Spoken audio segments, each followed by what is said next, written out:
My name is Chris. A year ago, I was unhealthy, unfit, and unhappy. This is how I made the change. Video 3. Welcome to the family.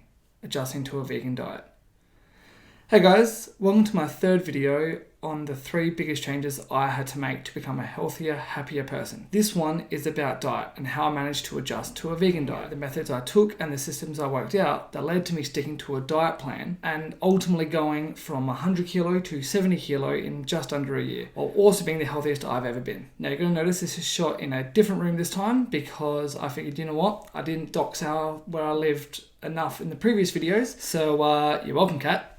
Growing up, I was fussy as hell and typically refused to eat any vegetables. It was to the point that whenever my mum or dad would make us dinner, I would eat it in another room and chuck the vegetables in the bin. This backfired when I would eat dinner in my sister's room because hers was the bedroom which actually had the second foxtail hookup, and her room started to smell of off food. This led me to my second strategy of going to the toilet during dinner time with a handful of vegetables and flushing them down the toilet. It seemed genius.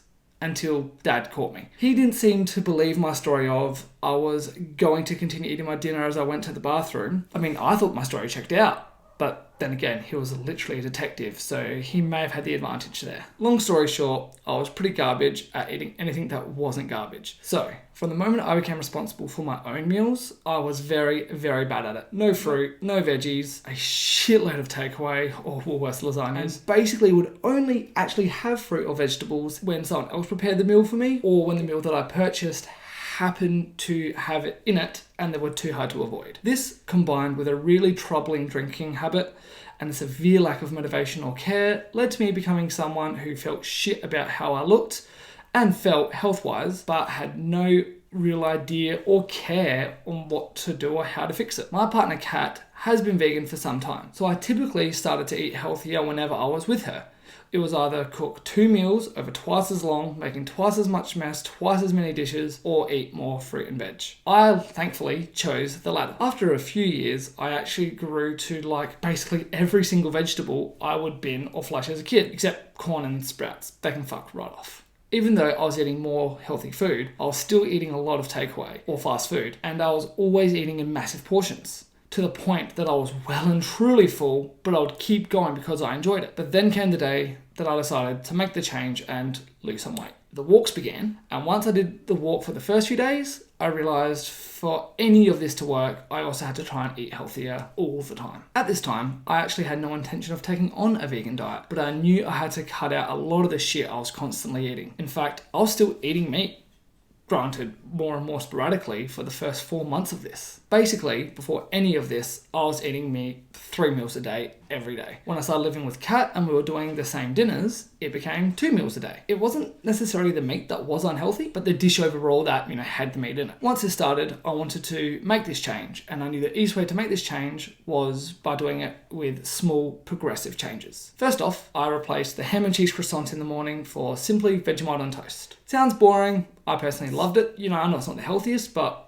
between the Christmas and Easter period, it was hot cross buns every day. And even now, I'm doing shakes sometimes. Most of the day, I'm doing like a banana-based protein shake. Still sometimes Vegemite on toast. If this ain't delicious, I'm going to eat it. No matter what I was eating, it had to be healthier than the ham and cheese croissant or ham and cheese toasty every day. I replaced the caramel and milk in my coffees with soy with 1 sugar. I made sure to bring lunches to work, and they weren't always vegan, but there were at times cups of noodles. There were sometimes leftovers from dinner. They were microwave curry, possibly. Now, they're not necessarily the healthiest, but it was much healthier than going to the cafe or Subway, or the way I'd order Subway at least, or getting food delivered. And then, we would do dinner as we always would. I very quickly found myself with this method, however, getting a bit hungry, before my break at work or after my break especially, but before I went home. Now, back in the day, the solution to this was always a bag of chips or a chocolate bar from the vending machine.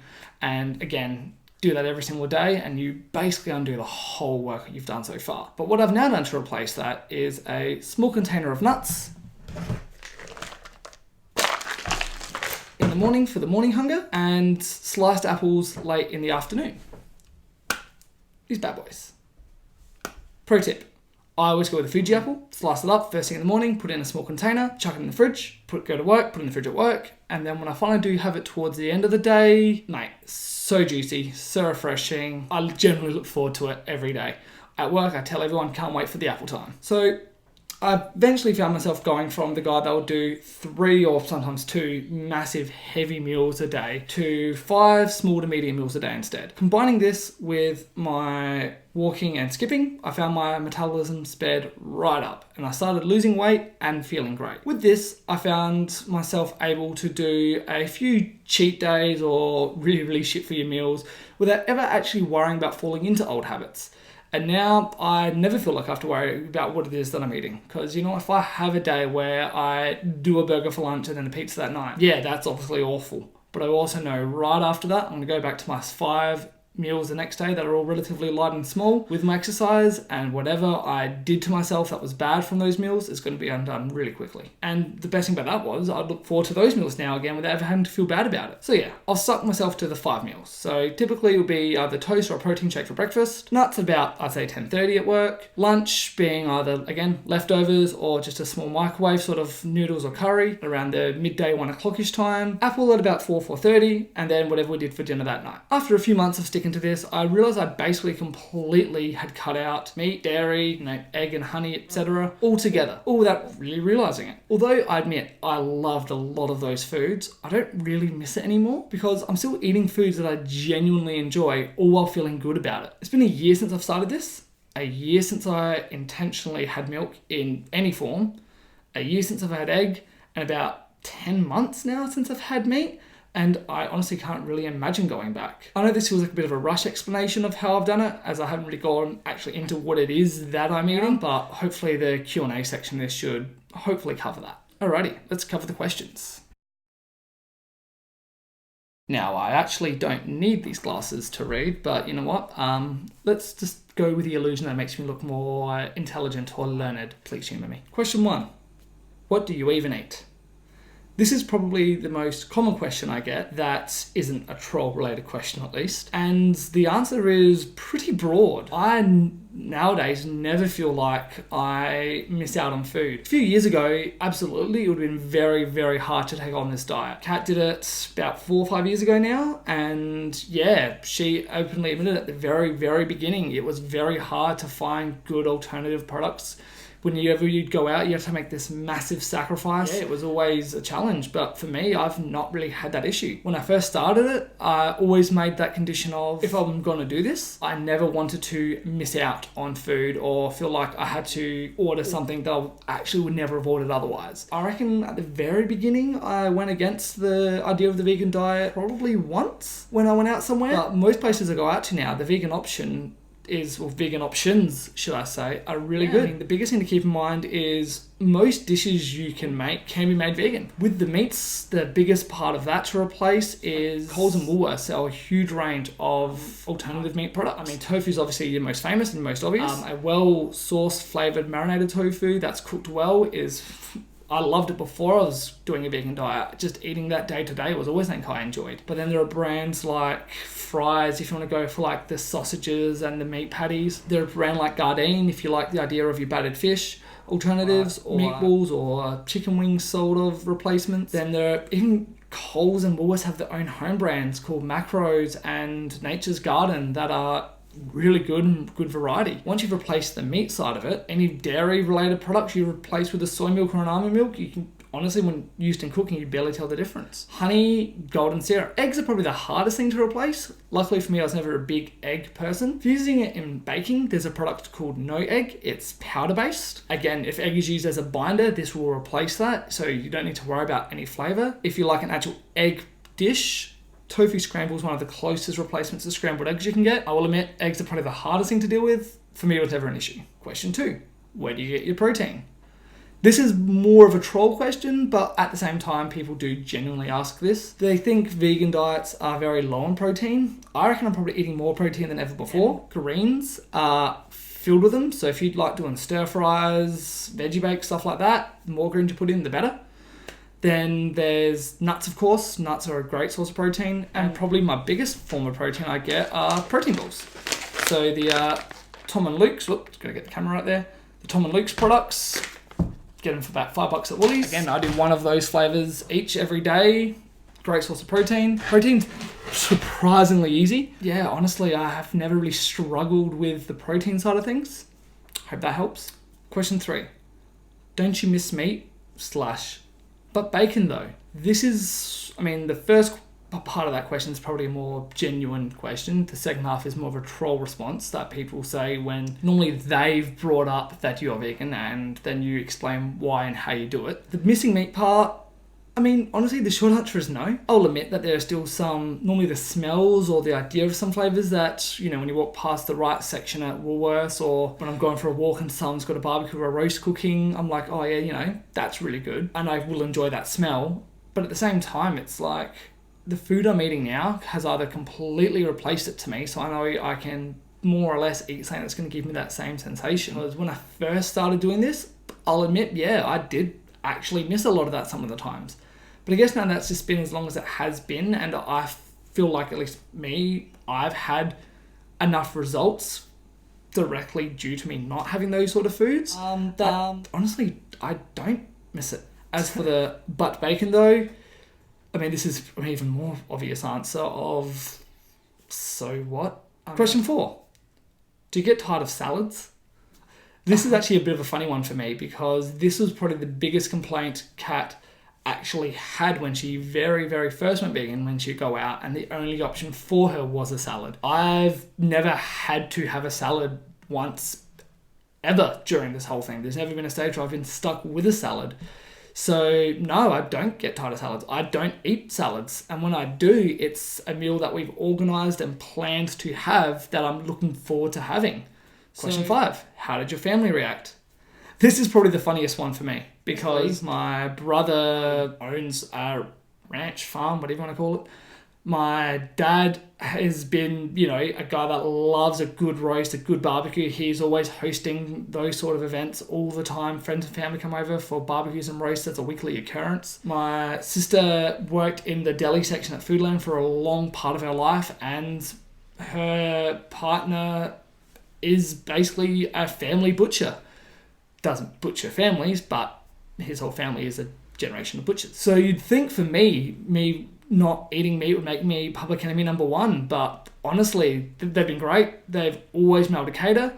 Again, I've probably had the advantage of Kat being vegan before any of this for me anyway. So they were already used to catering to someone with a vegan diet. When I went to an event and said I'm not going to do meat, I didn't even have to think about bringing something else because it was all there for me.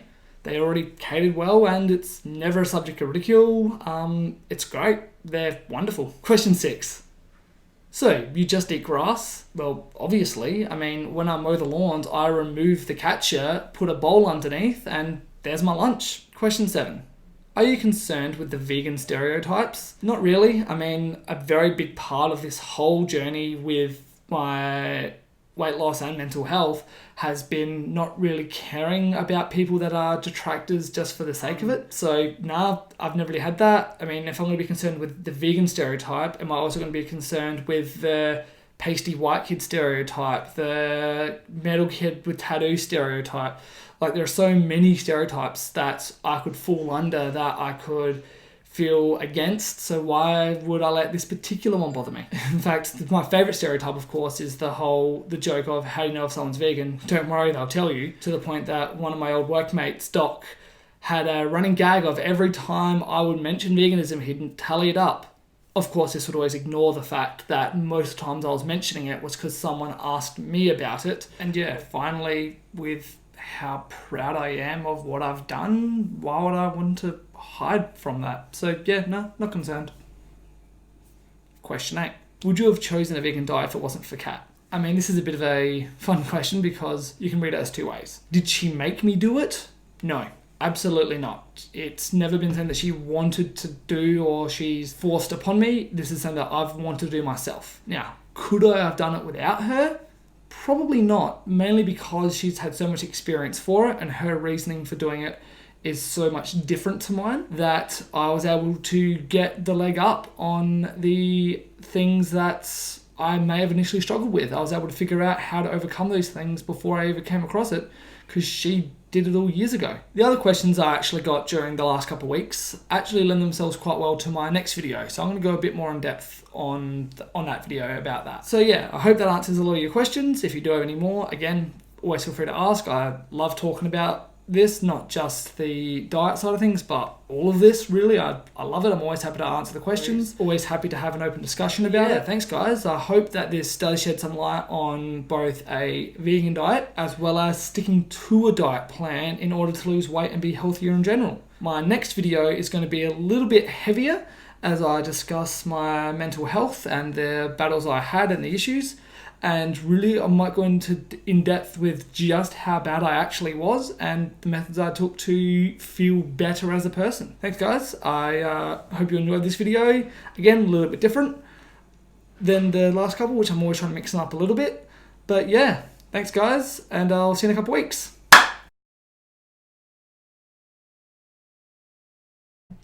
Hey guys, before I go, if you're having troubles finding good vegan options at supermarkets, or you don't know if a particular product is going to be good or not, make sure to check out Kat's second Instagram page, is.this.any.good, to see quick reviews on products you can typically buy just from any local shop or some special imports, just so you can get some feedback before you go to buy a product and take a gamble on if you're actually going to like it or not. Thanks guys.